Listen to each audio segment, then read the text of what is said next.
మున్సిపాలిటీల్లో ఆత్మీయ భరోసాపై నిర్ణయం తీసుకోండి.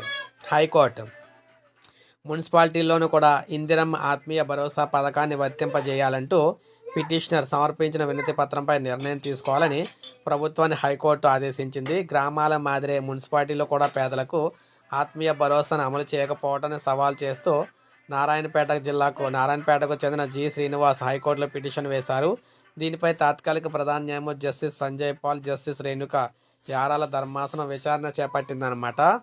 అయితే పిటిషనర్ తరపు న్యాయవాది ప్రభాకర్ వాదనలు వినిపిస్తూ వ్యవసాయ భూములు లేని గ్రామీణ పేదలకు ఆత్మీయ భరోసా పథకం కింద ఏటా 12,000 రూపాయల సాయం అందిస్తున్నట్లే మున్సిపాలిటీలను కూడా పరిగణలోకి తీసుకోవాలన్నారు. దీనిపై ప్రభుత్వానికి ఈ నెల 16న వినతి పత్రం ఇచ్చామన్నారు. ఆత్మీయ భరోసాపై ఈ ఉత్తర్వుల కాపీతో ప్రభుత్వానికి మరోసారి వినతి పత్రం సమర్పించాలని పిటిషనర్ని ధర్మాసనం ఆదేశించింది.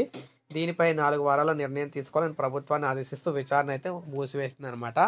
సో ఈ విధంగా గ్రామీణ ప్రాంతాల్లో మాత్రమే ఉపాధి హామీ కూలీలకు ఆత్మీయ భరోసా 12,000 సంవత్సరానికి ఇస్తున్నారు. అయితే పట్టణాల్లో ఉన్న వారికి కూడా భూమి లేని వారికి ఇవ్వాలని చెప్పేసి మీరు కోరుతున్నారన్నమాట.